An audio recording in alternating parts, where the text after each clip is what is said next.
تعال افرجيك الشرشرة على اصولها. شوف كبة مشوية. شوف دخيل الله صاخنة نار.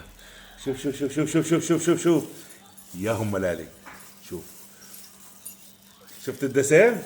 شفت الدسم. هذا الدسم هون كبة مشوية على الاصول، من انه بس مطعم ومطبخ ابو علي غازي على انتاج تركيا، وفرعنا قريبا ان شاء الله في ازاز بسوريا. على اصوله يا بيه. تعال دسم لي حالك ودسم لي كرشك ولا ارحبوا ايابش حياكم.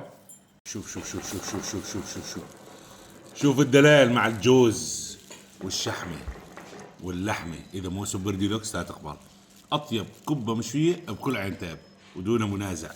أيابش حياكم مرحبا. شوف شوف هي الدسم منها، ها هي الشحمة. يا هم ملالي شو بدك أكثر من هيك؟ شو بدك أكثر من هيك دخيل الله. ها شو بدها هيك؟ بدها شغلة واحدة بس، دبس رمان. ها شوية دبس رمان وتعالوا دلع كرشة.